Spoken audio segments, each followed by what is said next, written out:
Magtatapat sana si Justin Brownlee at si Rondae Hollis Jefferson sa international level para sa Asian Game. Kagroup ng Pilipinas ang Bahrain, Thailand at Jordan. Yun ang headline. Maglalaro pa rin para sa Jordan si RHJ para sa Asian Game sa September 26. Sa ibang report pa, nahihirapan di umano ang ibang PBA teams na makakuha ng quality imports dahil sa calendar year ng schedule ng Commissioner Cup. Na iba kasi yun, naging kasabay ng ibang liga sa Asia. Kaya yung mga players ng Pilipinas na maglalaro sa B-League at Korea, hindi pa lamang status kung makakalaro sa Asian Game. Pero yung iba doon, sigurado nang hindi maglalaro para sa Gilas Pilipinas. Na iba din ang calendar year ng Asian Game dahil sa COVID. Na-postpone kasi talaga yun. Kakatapos pa lang din ng World Cup. Dikit-dikit ang mga schedule ng mga domestic at international league. Si Justin Brownlee naman ay hindi pa sigurado sa Asian Game dahil naoperahan nga siya. Day-to-day pa ang status ni Brownlee at ayon yan sa interview ni Coach Jong Wichiko via One Sports. Hindi naman nabanggit sa interview na yon kung anong klaseng injury ang nakuha ni Brownlee.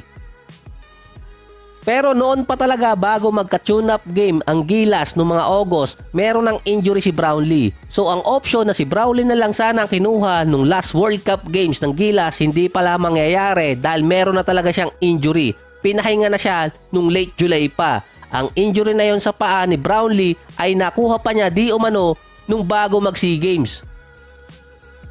Isa pa, nagkaroon pa ng issue doon dahil may report na yung Hong Kong nagtataka bakit sila biglang tinanggal na participant sa Asian Game na wala namang biglang pasabi. Hindi ka talaga makakapaglaro ng maayos doon kung merong ganyang issue dahil hindi lang naman Pinas ang merong issue sa China, andyan pa ang Hong Kong at Taiwan.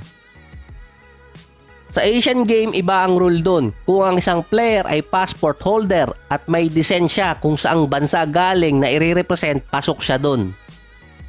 So balik naman tayo sa World Cup. Si Luka Doncic nasa Pilipinas na at nag-practice na nung dumating siya dito kahapon sa MOA Arena. Katapat nila bukas September 6 ang Team Canada. Ang isa talagang issue kay Luka kapag NBA season yung timbang niya. Sa ngayon, in shape siya para maglaro dahil na rin sa World Cup. May matitira pang 3 linggo kay Luka bago mag-umpisa yung training camp. Kaya may time pa siya magpahinga. At sa ngayon, nasa rookie shape pa si Luka. Yun kasi ang hinahabol ng Dallas. Siya din ang leading scorer sa World Cup ngayon. Meron 26 points per game na may total na 132 points. 5 games yun. Lamang lang siya kay Jordan Clarkson ng 2 points. Sa mga article, merong advantage si Luka na hindi masukat sa NBA. Dahil nung nagpapadrop siya, hindi malaman kung ano talaga ang height niya. May report pa na 7'2 ang wingspan ni Luka. Kapag naman nasa Europe si Luka, ang listed height niya 199 cm.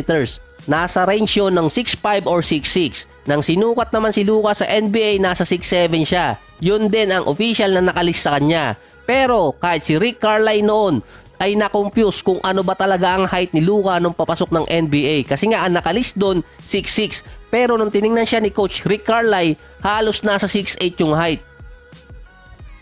Sa isang interview pa ni Dirk, sinabi niya na si Luka legit 6'9 yung height niya. Major advantage yun sa guy ni Luka na naglalaro bilang point guard, kung saan sa kanya pa nag-uumpisa yung opensa at natatapos din. Matatawag mo ding materyales puwerte sa skills itong si Luka, timbang lang nagkakatalo. Lalo na't papasok pa si Luka sa panibagong season na kondisyon talaga yung katawan niya.